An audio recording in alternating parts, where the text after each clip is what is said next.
I am Kim Connerton, and I'm an academic in art and architecture, arts writer, and art consultant. Today, I am excited to interview Simon Critchley. Critchley is an English philosopher. He is the Hans Jonas Professor of Philosophy at the New School for Social Research. His work engages in many areas: continental philosophy and literature, psychoanalysis, ethics, and political theory. As a moderator of The Stone and the New York Times, Critchley asks many philosophers to weigh in on contemporary issues in art, literature, politics, and popular culture. Critchley's recent works engaged in more experimental forms of writing on Shakespeare, David Bowie, suicide, Greek tragedy, and association football. In this interview, we will focus primarily on the imagination and cover many other topics. I hope you enjoy this rich conversation with Simon Critchley. One space in particular I wanted to address with you is the imaginal space, because I think it is important to artists and architects and really everyone. And also, I think it is deeply under threat and harder to experience this space, and it's a necessity for humanity. The fact that you teach and recently said you want to save souls, especially and disaffected weirdos. Yes, yeah. in an interview at SciArc, I felt it was important because of your impact on young minds and the specifics of your perspective in the possibility of offering people solace in life now. You helped me understand philosophy in a deeper way, so I can appreciate, engage with it more. Particularly when Thank you very much. It's very, very kind. It's true. Particularly when you described philosophy as a communication with one's own soul. I said that too. You did. Okay. You said I'm glad I can help you conjure these thoughts back up. So my first question is,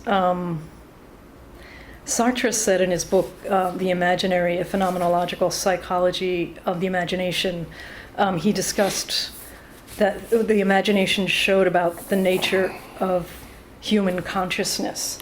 So I wanted to know what the imagination or the imaginal means to you. Different things, but I suppose the first thing that comes to mind is the distinction in Coleridge's Biographia Literaria between imagination and fancy.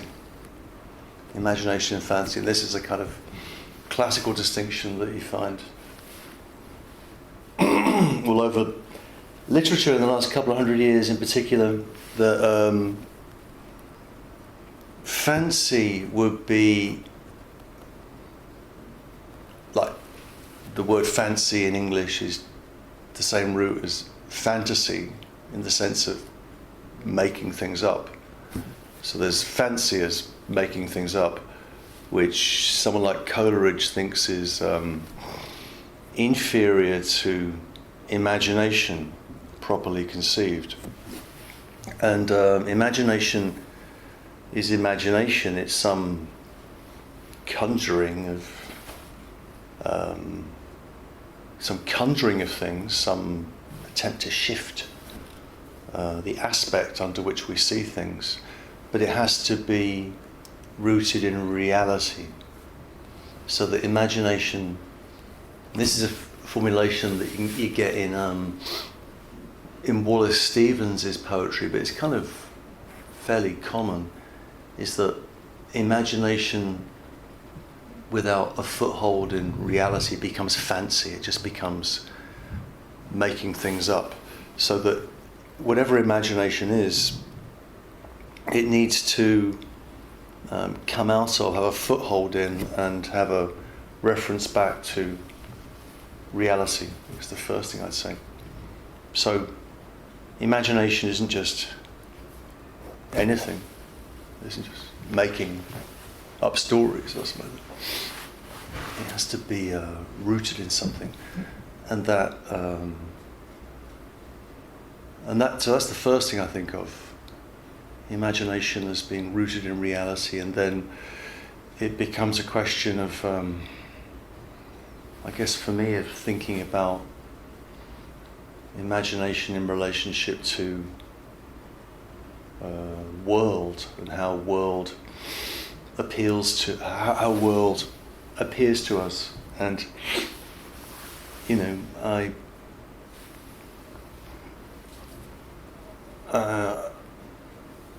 I think, or at least a dominant view that I've been influenced by is that everything that is in the world, all the things in the world, are not person independent. They're all related to us. They are not things in themselves. They're not, metaphysical entities or physical entities in their raw material character. They are things which show up insofar as they're things for us, and therefore they're dependent on the operation of the imagination. This is what Kant called the transcendental imagination, which is the idea that a really real world is something that we only get to organize through our activity, the activity of the subject in Kant. And so that faculty is the faculty of the transcendental imagination. So at one level, imagination is the core of everything that is. And on the second level, what we can call the primary imagination, the secondary imagination would be what, say, an artist makes or a poet makes, that there can be, let's say, a poem which gives us a sense of how we are in the world and how that relation to the world can be described, deepened, elevated, shifted in a poem or a work of art. But that, going back to the distinction with fancy, that secondary imagination can't just be something we make up, something it has to be linked to something that is felt in a shared way and is real in a common way. So the imagination for me is kind of that. It's maybe it's the core of everything that we are. What makes a world show up to a self is a kind of primary imagination. And then the secondary imagination would be the way that gets presented in artworks. And that way it gets presented can't be arbitrary or fantasy-like. It has to be the work of imagination, pushing back against reality, but also having a referent in reality. So I thought we would jump to tragedy and the imagination. And so in your book, Tragedy, the Greeks and Us, you wrote the city and soul are mirrors for each other, based on Plato's intended analogy of the psychic and political. Yeah. Can you elaborate on that? Oh, right. Well, so Plato's view was that, Plato kind of invents philosophy. There were different ways of finessing that claim, but he just kind of invents philosophy, and he invents it in the Republic on the idea of what would a just city be. And a just city would be one where the structure of the soul, which is tripartite for Plato, it's based on appetite, like desire, based on spiritedness, and reason. That tripartite structure of the soul is mirrored in the tripartite structure of the city, and Plato imagines 3 orders of people in the city. So it's that analogy which he kind of kicks things off with, and it's at the centre of the Republic. I think that leads to a kind of an appalling, authoritarian nightmare in Plato. Plato is, these are extraordinary literary or fictional devices, the Platonic dialogues. I'm fascinated by them, but I detest the figure of Socrates and what he represents and what he's against, which is he's against these characters called the sophists who are selling knowledge, and there's a lot more to be said about the sophists, but what he's really against are the theatre people, the tragedians notably. He wants them out of the just city, and so what I'm trying to do in the tragedy book is to defend tragedy against philosophy, try and show how philosophy emerges in this war with theatre, and I want to defend tragedy, which is has this the strangest thing about tragedy is it's an art form that appears in the 6th century BC, let's say, but takes shape in the early 5th century BC alongside another invention which is called democracy. So these two things, tragedy and democracy, kind of also mirror each other, and I try and tell that story in the book. And philosophy is opposed to tragedy, and it's also opposed to democracy. Doesn't like that.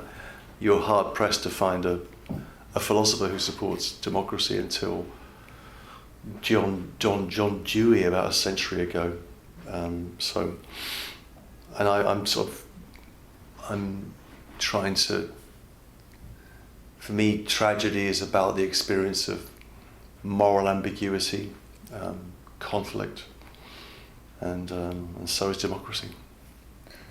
This may lead right to my next question. Okay. Also from the book Tragedy, when you ask, what if we took seriously the form of thinking we find in tragedy, and the experience of partial agency, limited autonomy, deep traumatic effect, agonistic conflict, gender confusion, political complexity, and moral ambiguity that it presents, how might we change the way we think and the way we think about thinking? Yeah. So my question is, what would that look like? Could the imagination live in that space more freely?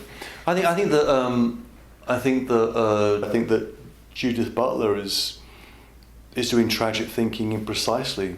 I think each of those terms could be used to describe operations in her thought. It's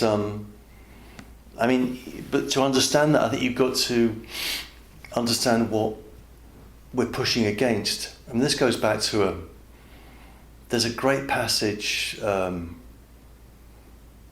first book of Nietzsche's Beyond Good and Evil is called The Prejudices of the Philosophers. The Prejudices of the Philosophers, and the real prejudice of the philosophers that Nietzsche is diagnosing, and Nietzsche is at his brilliant best when he's tearing something to pieces. His negative capacities are wonderful. His own views on things I've got different views about, but he says that the philosophical prejudice is that we can, with the use of the reason, we have the reason which can look through at the world and identify what is the case. It can identify the nature of substance, being. The mind can discriminate that which is, however that which is understood as nature or as God or whatever it might be. And on the basis of that ontological prejudice that reason can give us access to being, we can then derive a certain moral set of imperatives. And so the main prejudice of the philosopher is that the philosopher and the philosopher alone can peer through the veil of appearance into the structure of reality and then come back with certain moral pronouncements to give to the poor, unwashed, stupid masses that are waiting for their wisdom.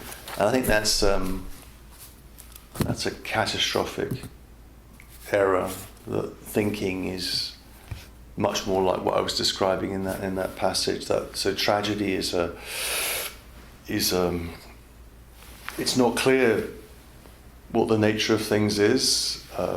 It's kind of skeptical about the nature of things, and we see families often back projected into an area of myth, which itself is important. The stories that we're telling, the stories that the Greeks told themselves, were stories from the deep past, the Bronze Age, the Trojan War, back in the day, and those stories about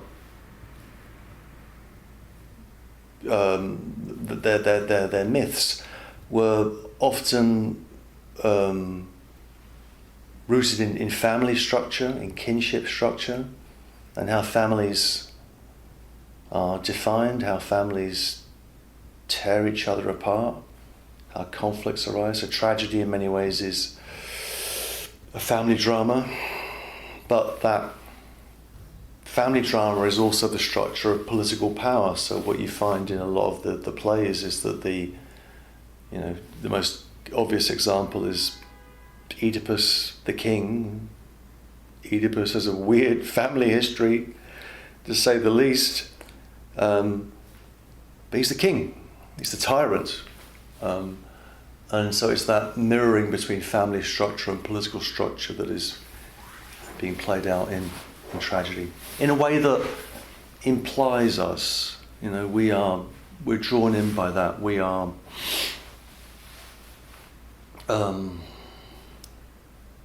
to go back to what Judith says in the Force of Non-Violence. We're given over.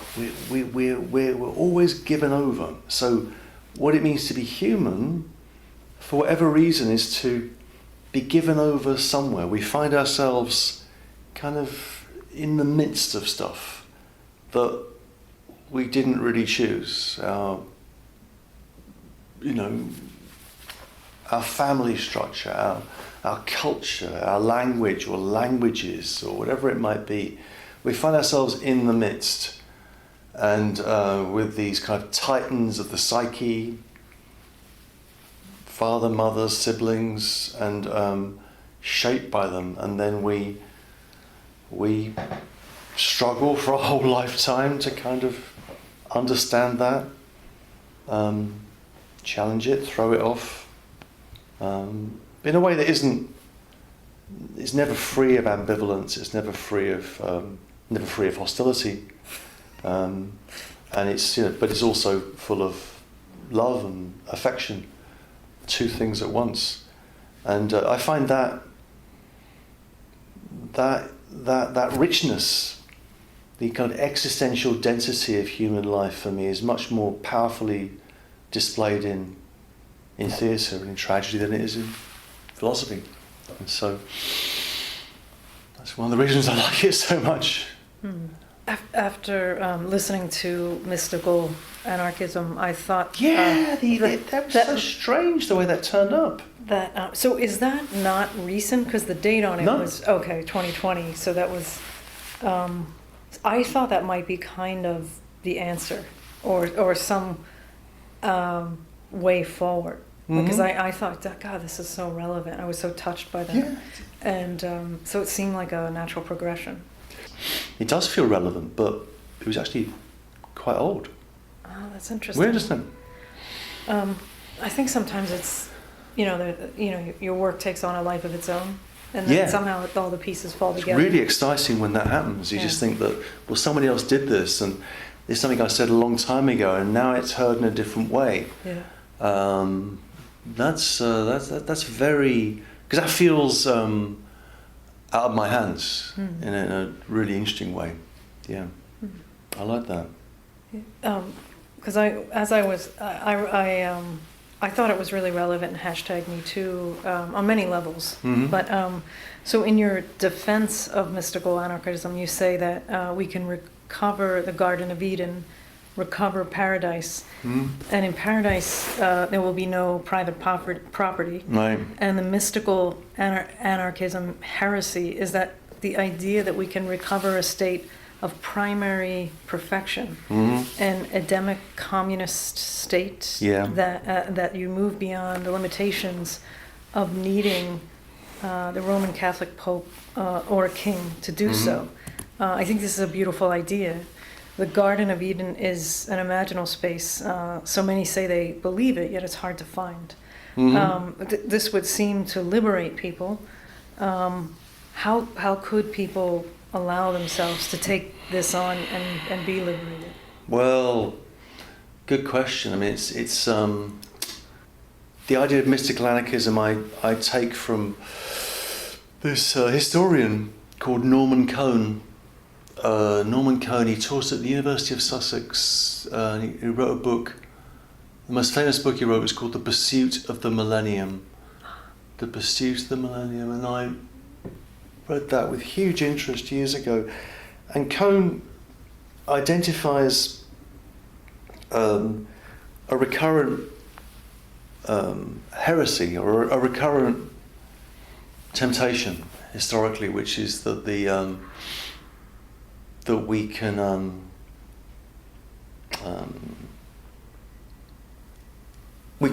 not recover the Garden of Eden, but we can live together. we can live in we can live together in a kind of freedom of the spirit. And Cohn sees that as a very dangerous thing. He thinks this is the this is a delusion which is behind all sorts of forms of political and moral purity. And he's writing in the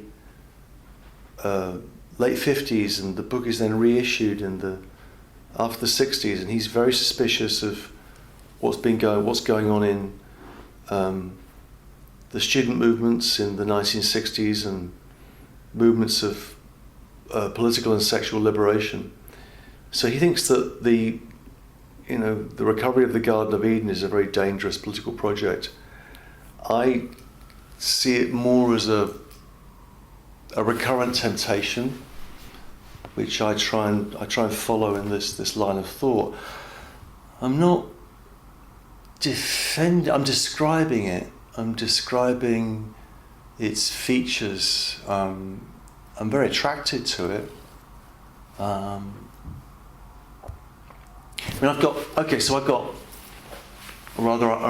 had maybe in the early 2000s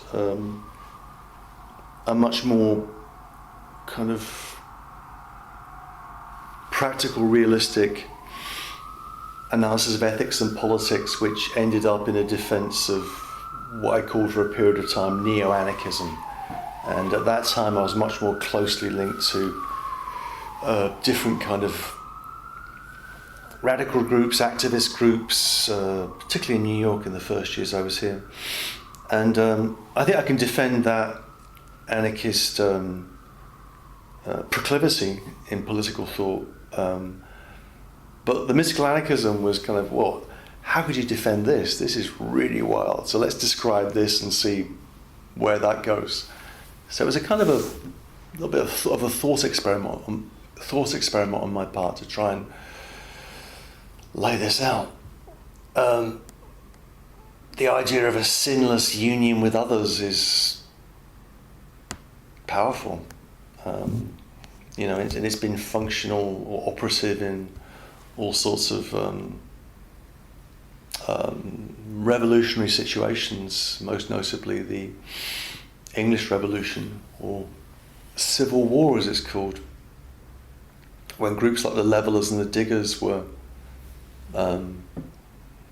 making arguments for autonomy, that basically the diggers wanted to get rid of property relations, and they did this by going off to fields outside London and digging up the ground and growing their own vegetables until Cromwell, the New Model Army, slaughtered them.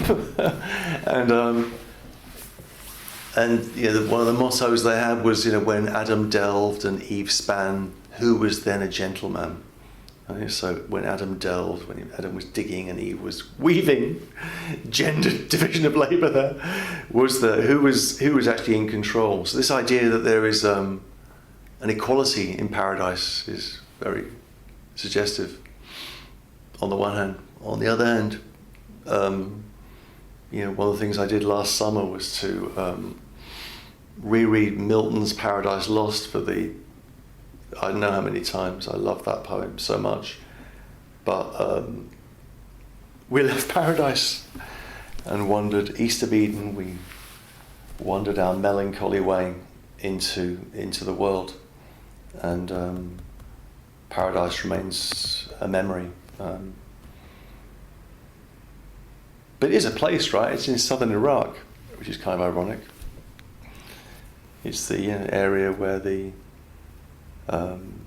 which was invaded in the first Gulf War, the probable location of the Garden of Eden. Anyway, so I find it fascinating, compelling, and I've got, I'm drawn to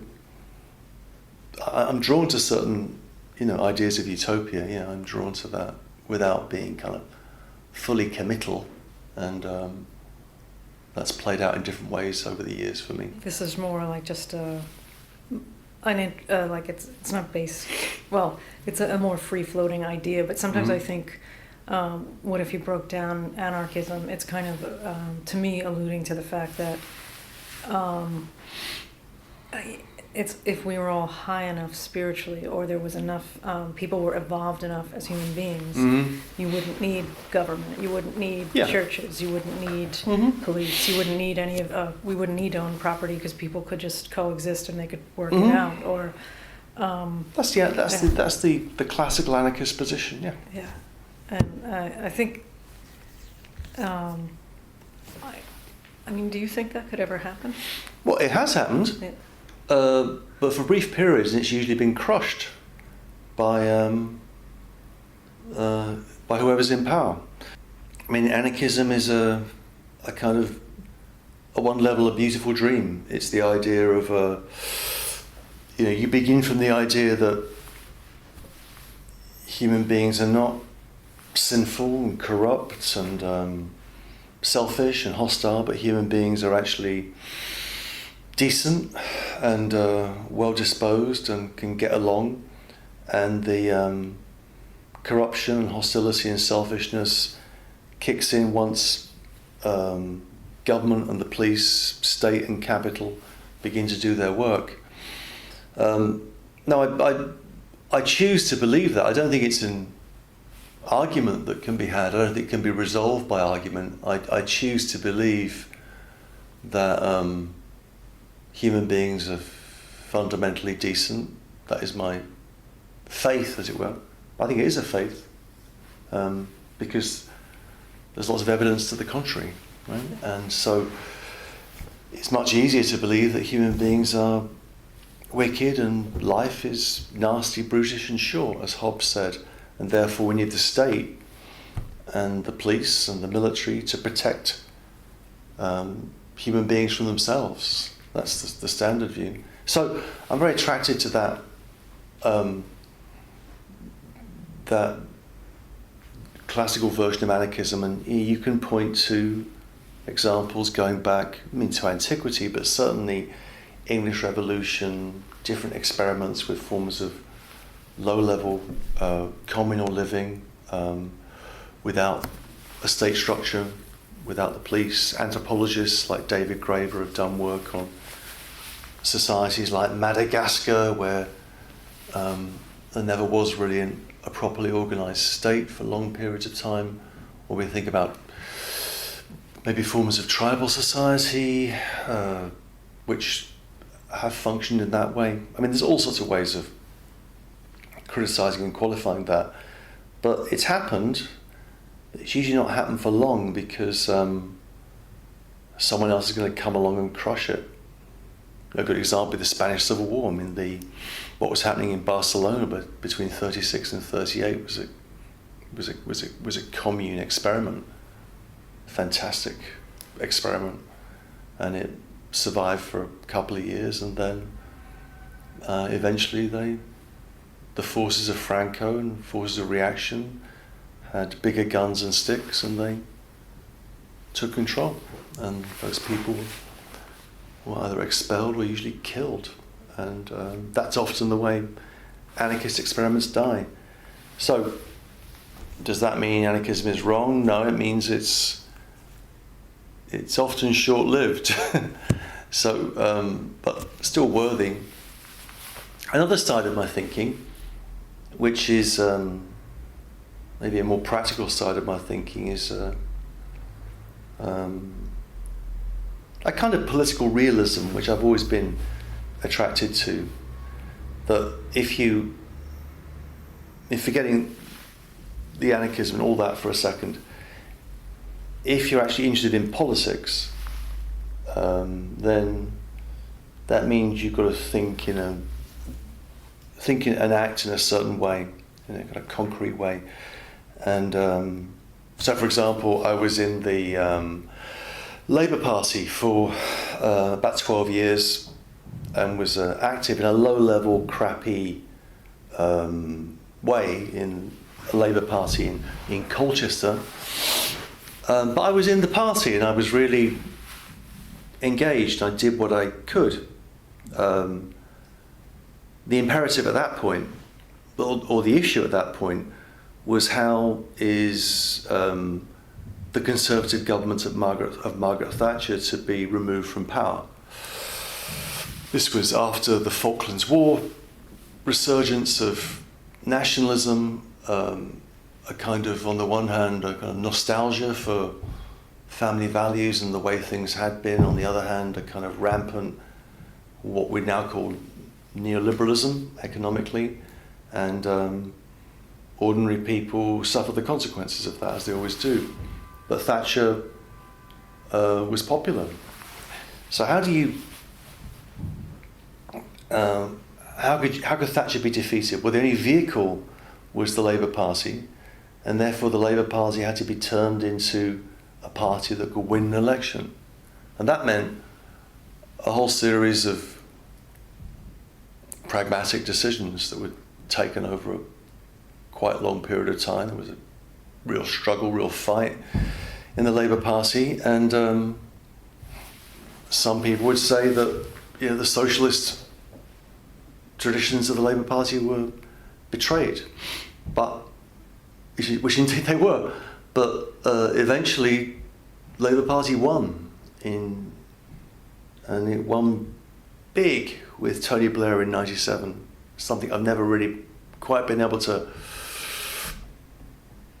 I'm pleased that I was really happy when Labour won. It was like my team winning. On the other hand, at what cost? But the point of the story is that if you're actually interested in politics, which actually most people that say they're interested in politics are not, then it does mean forging alliances, forming common fronts between groups which are really at odds and defined by contradiction.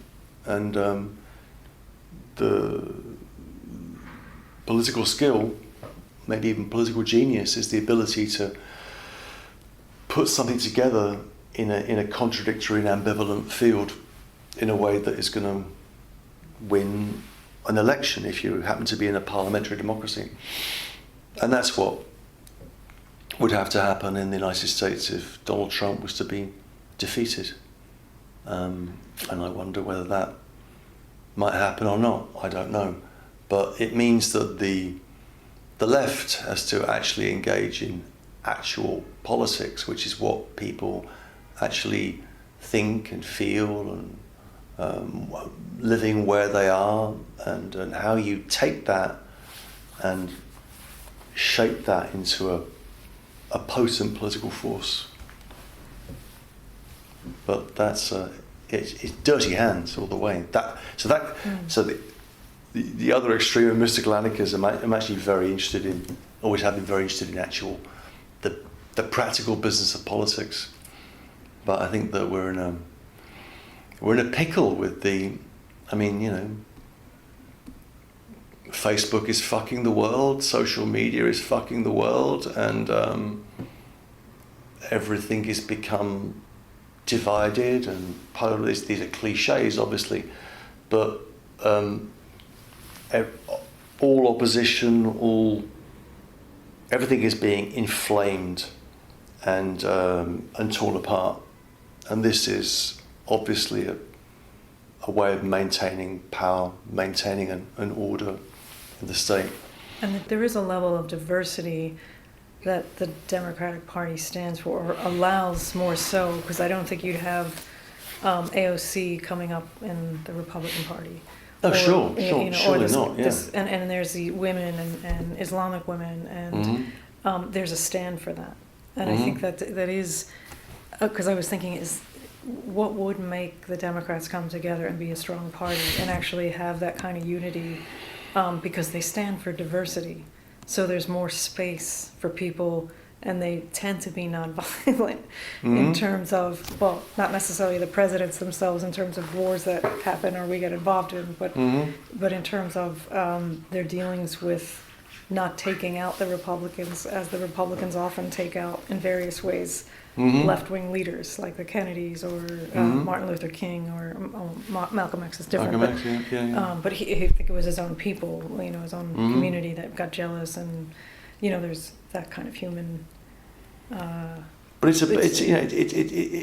politics is a blood sport, and it's always been about.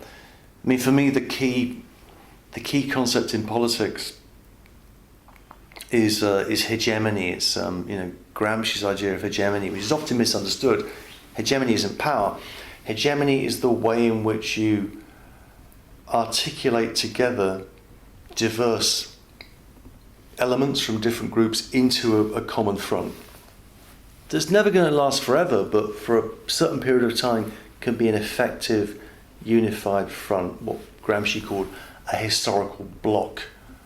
That's what you want. And so diversity is no opposition to that.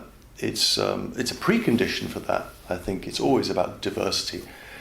The problem is that maybe forever, but certainly since the late 70s, the right has been better at politics than the left. And the left has to decide whether it actually wants to do politics or not. And that does mean engaging in forms of pragmatic compromise and making alliances with people you probably rather not make alliances with people about. But that's the way it is. And I think one of the problems on the left has always been we can think about this in relationship to something like Occupy Wall Street, which was fantastic, and I was there, and it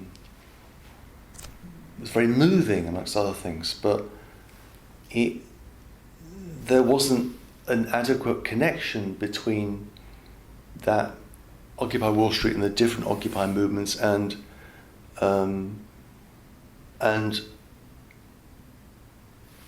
political parties, unions, different forms of state structure, all of that. If you want, you take the energy and the kind of imaginative energy of something like Occupy, and then you develop that into an actual political force.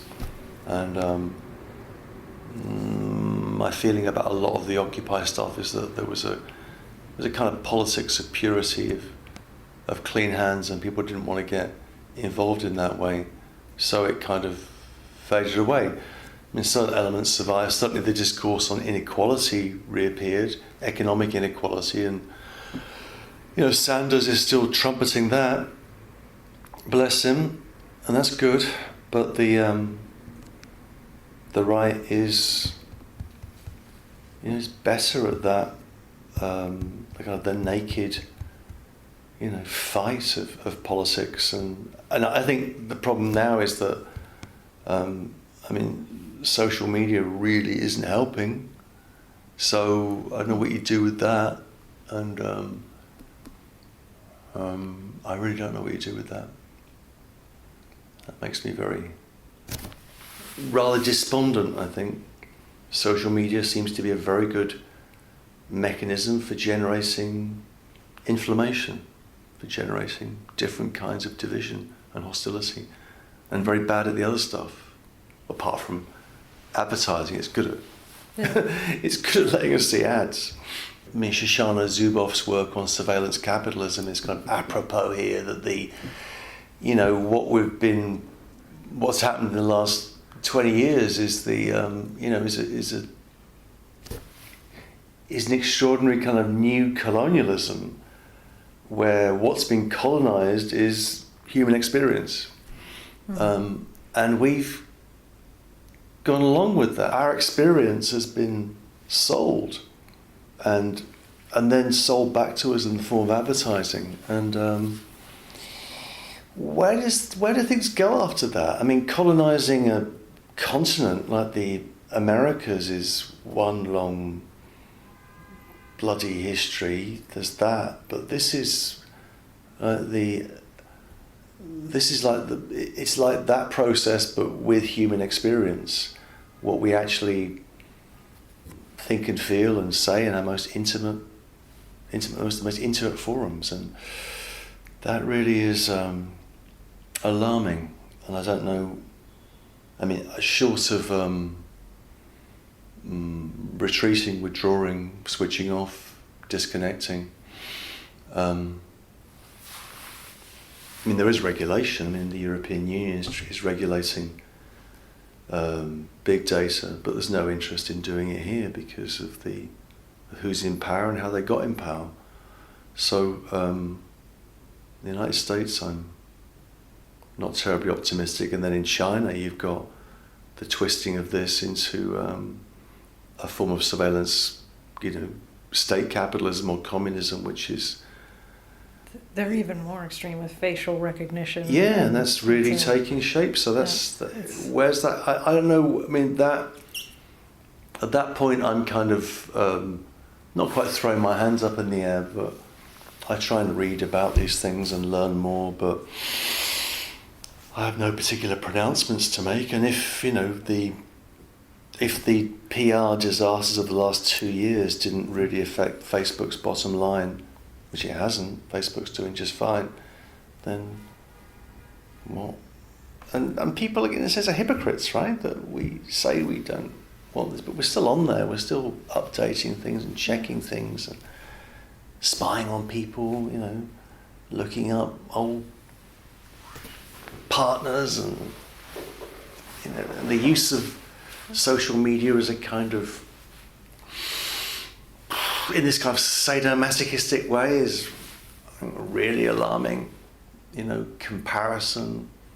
I mean, we use social media really to make ourselves feel bad, it seems to me. And we kind of like feeling bad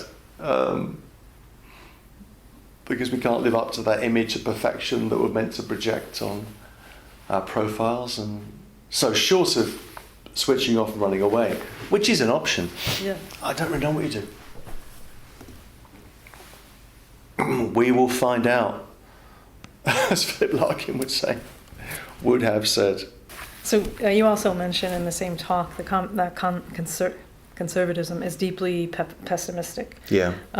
I think of George Bataille and how he thought we lived in terms of the economy with scarcity and fear rather than abundance, which isn't that similar to what you're talking about. And I think Deleuze and Guattari also brought this up with refuting original sin, and because you're already born operating at a loss, So in terms of the extreme right wing, I can't say leaders because I don't think they are leading us to tackle the most challenging issues of life now, like climate change in Australia with the devastating fires, and certainly in the US and throughout the world. Do you think, as stated in your talk with Judith Butler, when you talked about her book, The Force of Nonviolence, thinking or acting on the notion of grievability is a way forward?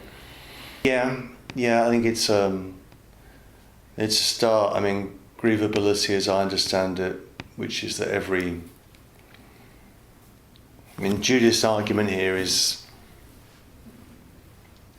singular, which is that the politics of equality that she's defending is the equality of grievability, that every life is and should be grievable. And we live in conditions where that grievability is not permitted. Certain lives are mourned and certain lives are not. The lives of certain people are mourned and marked, and other people get shot at funerals or whatever it might be. And there's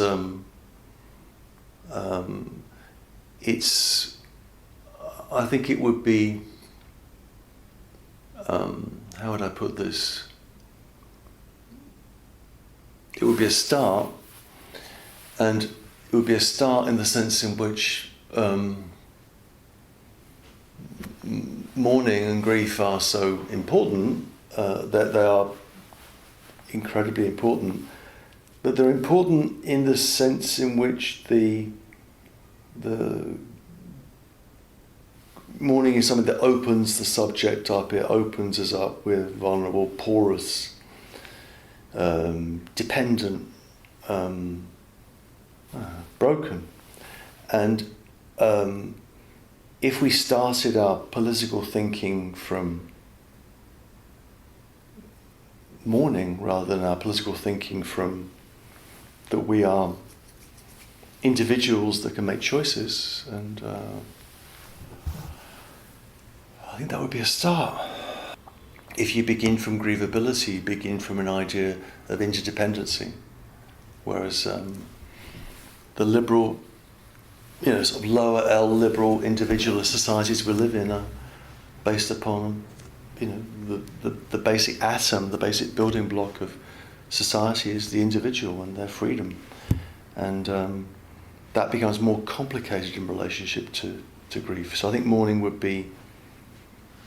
Yeah, I think the example Judith gives, way back when I think it was a text of hers called, not Infinite Mourning, something like that. It was in Precarious Life. And it was after 9/11. And, after 9/11, I think 10 days after 9/11, George W. Bush said, well, the period of mourning has to come to an end, and now we've got to, to go back and shop, and then we're going to go and kick some ass in Afghanistan. We didn't quite put it like that, but that's kind of what happened.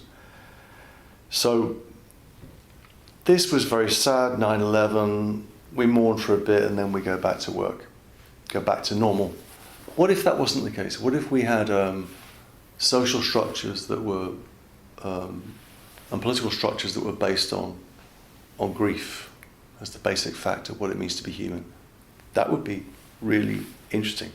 That would mean that we begin from interdependency, and the human self is essentially undone and open and porous, rather than this closed, heroic kind of carapace of a self that makes choices. That would be something, I'd love to see that. And you mentioned the Shakers as a beautiful example of radical communism and utopianism, so relevant to mystical anarchism. They made such beautiful furniture, and yet are dying out because of being celibate. Right. Are there any examples of what a utopian community might represent today, now, you can think of? Not like the Shakers. The circle that has to be squared. The Shakers were great. Anne Lee, founder of the Shakers, she forms herself into the female complement of God. So, There's Christ and there's Anne Lee. There's a man and a woman, and they're equal. So the Shakers begin from this idea of gender equality, and their communities were egalitarian communities with both men and women, which is often difficult. So places where we have those egalitarian communities are often separately sexed, monasteries, convents. But what do you do with human desire, human sexual desire? Well, for the Shakers, chastity is the answer. So these are communities of gender equality which are chaste. And the problem with chastity is that, you've then got to keep recruiting people. You're not going to reproduce. Yeah. This is where the Mormons win and the Shakers lose. And so, the Shakers died out because they couldn't reproduce. I find the idea of chastity really interesting, and historically, the fact that it's an idea which is really important historically, and one that we find odd. Why would anybody be chaste? They must be weird in some way. But there is this, real issue of that human desire is a bundle of pretty nasty contradictions, and the virtue of Christianity in particular was that it recognised that and had to work with that, but to abstain from the sexual act through chastity. So maybe, return to chastity. That would be great population management. That would be my answer to the climate crisis. Stop reproducing. I don't know. Worry about people endlessly reproducing themselves, feeling they have a right to do that. I mean, Peter Singer raised that question. Do we? I mean, I don't know. I mean, it's You have a son. I have a son. I was surprised. I was like, philosophers have children. I'm not negating him. But it's a kind of, so for the Shakers, the utopianism was tied to chastity, and that led to them dying out. It seems somehow that works sometimes, and somehow, like in the Catholic Church, it goes horribly wrong. Right. And maybe it's how people view sexuality. Mm-hmm. Like in Eastern cultures, it's generally it's just your vitality. So Mm-hmm. when you get you go for more traditional like Chinese medicine, Mm-hmm. they ask you certain things, or you're given certain treatments so that you have your sexual drive and your libido, because it's seen as health, Right. and then if you're not feeling that desire, or you don't feel that vitality, you're kind of missing out on the vitality of life, But I think in Western medicine, it's more like, well, you just take this drug so you can do these things, and it's not like a kind of holistic approach. Yeah, well, the three great monotheisms, not just the West. This is the billion or so people who are living as Muslims, and Christianity and Judaism are all based upon that sexual desire is a very dangerous thing, and it needs to be constrained and prohibited, and it's and that prohibition, it's not part of. It's part of vitality, but a part of vitality that we really have to worry about and kind of quieten down. So that's messed up. This was like my favorite part about the free spirit. Oh yeah. So when you discussed in mystical anarchism how threatening the free spirit is, because the the spirit of the Lord is within. Yeah. And in a sense, this person becomes God. Mm-hmm. The pervasive notion of original sin would have us believe the spirit is outside of oneself. Mm-hmm. So I mean, I grew up with being Irish Roman Catholic, and I found it so hard to free myself of that. Mm-hmm. And maybe I'm still freeing myself. I also think anyone, or especially artists, architects, creative people, would find your concepts about the free spirit liberating. Do you think minds are shifting towards the free spirit and seeing a value? No, not at all. Not the opposite. No, we want a very legislated spirit, I think.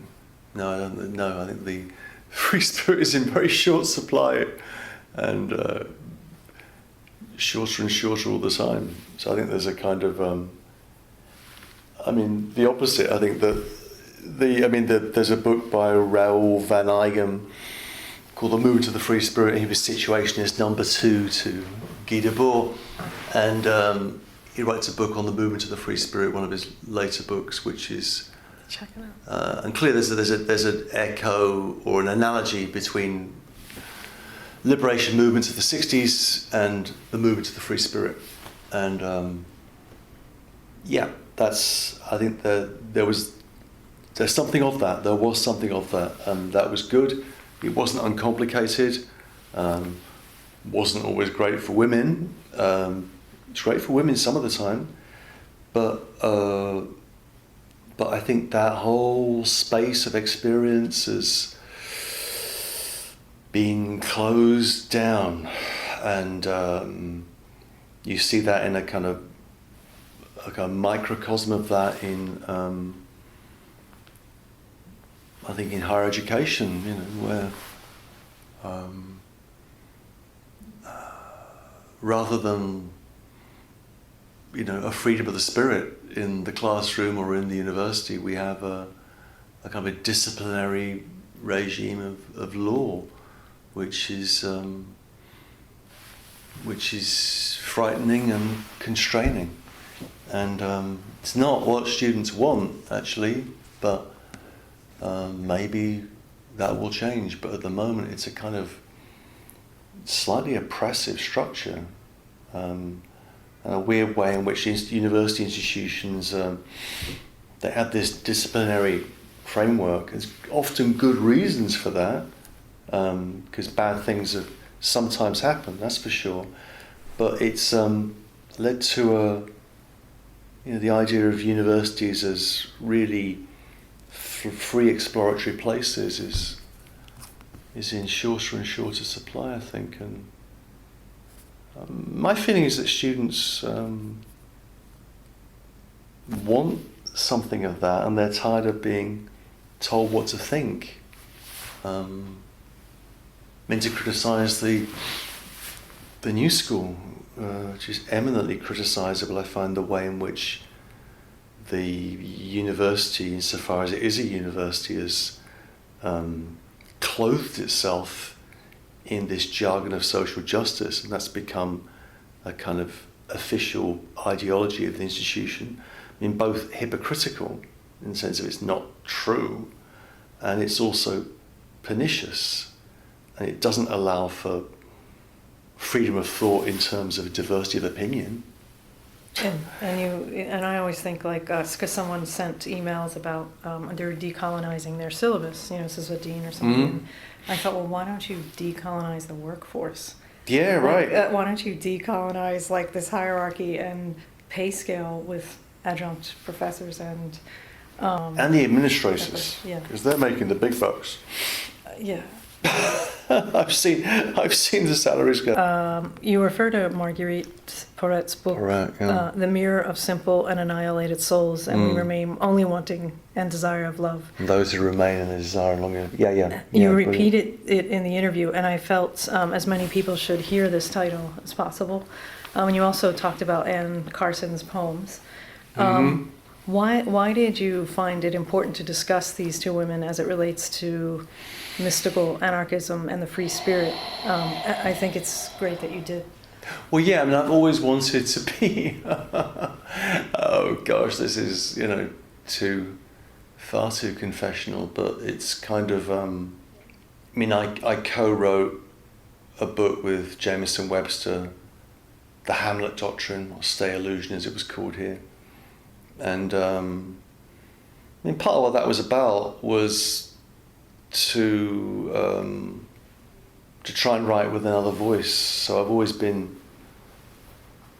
I don't believe in fixed gender differences and all that stuff, but I do think there are different voices and different modalities of voice which are distributed along lines of gender.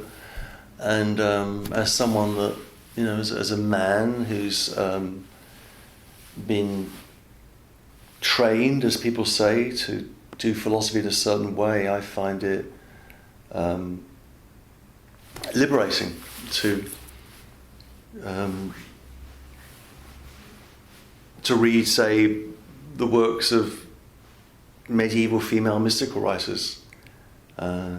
Fascinating, and it's something which I wouldn't say, I wouldn't be able to put it that way, but that linking of kind of intellectual rigor with a sense of spiritual revelation combined with an attention to the personal dimension of experience is something which I find incredibly suggestive. I mean, there's in one way I would put it, the kind of provocative way of putting it would be, I've been trying to kind of hystericize myself over the years that the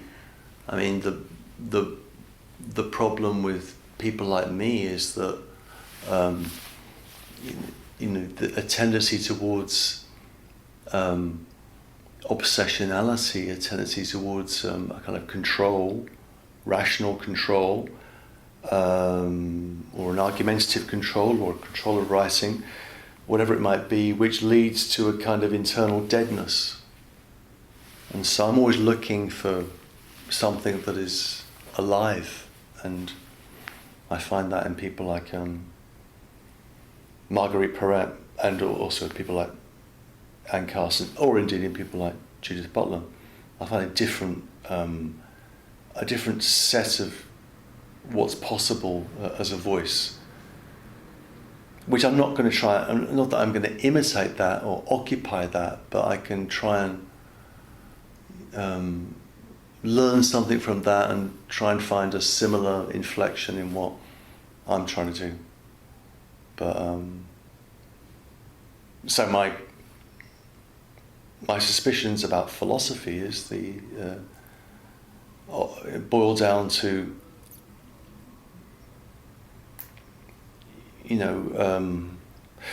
philosophy disguises its gender privilege, which is male, under the guise of a certain neutrality, the neutrality of reason, clarity and rigor, and I've never bought that.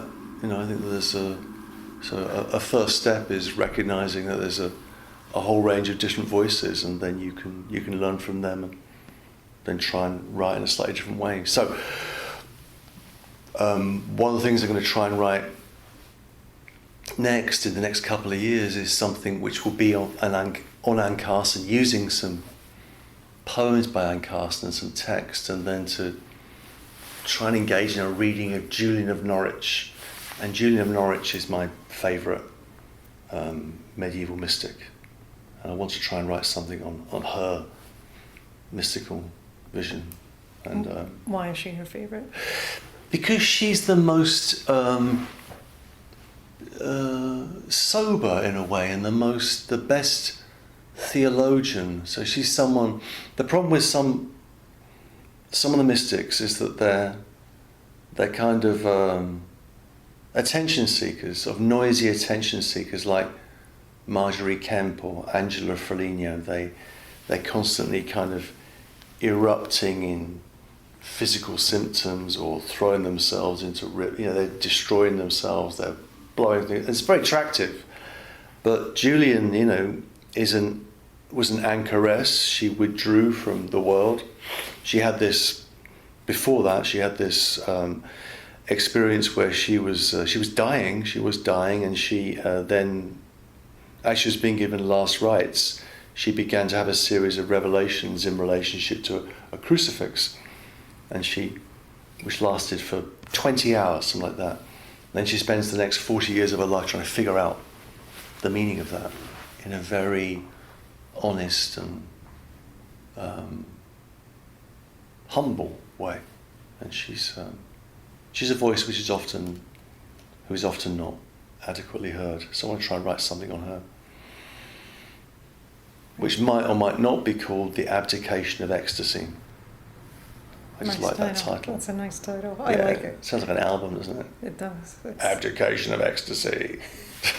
So just one final question. Okay. Is poetry really important to you? Because you mentioned it several times, even with the book. It was the way, music, pop music was the way things first opened up, and then I kind of refined that through poetry to go to any number of libraries, and back then there were LPs of recorded poetry, and I'd record them on cassette, and then I'd put them on my early version of a Sony Walkman and walk around and listen to them and memorize them. And this became a way of possessing language for me. It still is. I find it beautiful, I find it a comfort, I find it a solace, I find it funny as well. But there's something about the voice of poetry, and the fact that for me, it's kind of secular scripture. It's poetry largely in the English language in the last 100 years is kind of where all of our deep spiritual stuff has gone, and very often it's there's a kind of non-dogmatic character to poetry, in the sense in which I admire the formal brilliance of great poets, the ability that they have to master form, meter, rhyme or non-rhyme. I find that fascinating. There's something about the economy of language, the attention to language in poetry which grips me. And also the fact that poetry is always the stuff that really, gets me is often just framed by a question mark about the ultimate nature of things. So poetry is what we have in the absence of religion for me. Poetry is about as close as we get. It doesn't give us answers, but it indicates a kind of route that can be followed. And but mostly an attention to language, and language's capacity to observe the world. That's what really gets me. How about that? That's great. Thank you so much, Simon. I really appreciate it. It's been wonderful. Okay.